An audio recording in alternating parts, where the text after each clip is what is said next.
But first, President Biden has confirmed the death of al-Qaeda leader Ayman al-Zawahiri in a U.S. drone strike in Afghanistan. The president said al-Zawahiri was located in Kabul earlier this year. He said he authorized a precision strike that resulted in no civilian casualties. President Biden also shared a message to any others identified as a threat to Americans. The U.S. will, quote, find you and take you out. The United States did not seek this war against terror. It came to us. And we answered with the same principles and resolve that have shaped us for generation upon generation. To protect the innocent, defend liberty, and we keep the light of freedom burning, a beacon for the rest of the entire world, because this is a great and defining truth about our nation and our people. We do not break. We never give in.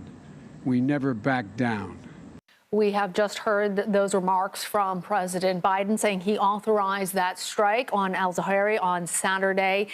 To go more into how this unfinished business was now executed in what sounds like a remarkable fashion, CBS News reporter Olivia Gazis joins us now. Olivia, you've been working your sources. We heard President Biden say Ayman al-Zawahiri, quote, carved a trail of murder and violence. He was described as the mastermind behind the attacks on 9/11 and the USS Cole.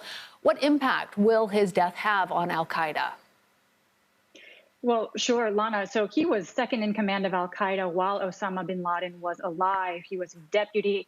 But after his death, he became the leader of al-Qaeda. He was always referred to as the sort of intellectual force behind the group's ideology. And he played an integral part, as you mentioned, in plotting 9/11 and had the blood of thousands of Americans on his hands.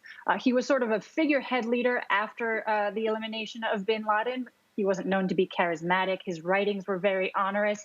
He was less inspirational, but he was still very functional. Senior officials said tonight that he was actually assessed to still be in charge of al-Qaeda, urging attacks on the U.S. and reinforcing and prioritizing that the U.S. was a key enemy of al-Qaeda, which is what made him a valid target in this strike.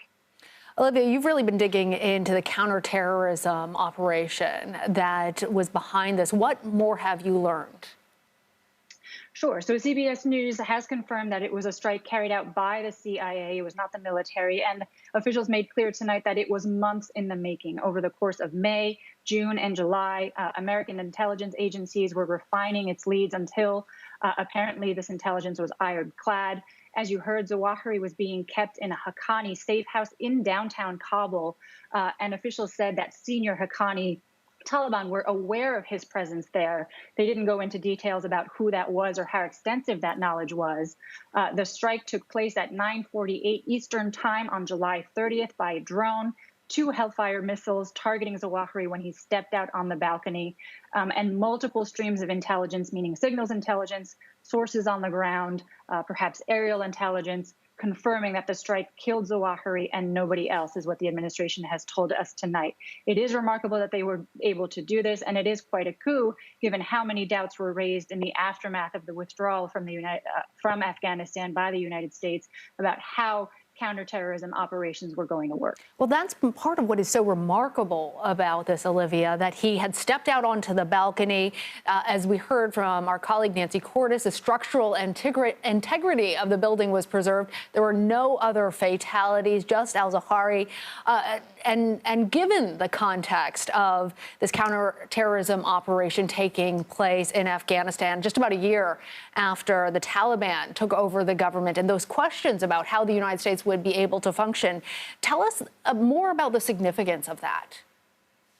Absolutely. And just, to pause for a moment on the magnitude of an operation like this. I mean, I've been talking to former intelligence officers, some of whom literally dedicated their lives to the pursuit of al-Zawahiri, had friends who lost their lives trying to track him down. And they are in tears at this moment. It is really an emotional and a meaningful time for the intelligence professionals who have been, again, working so hard to not only identify where he is, but to eliminate him from the leadership of al-Qaeda.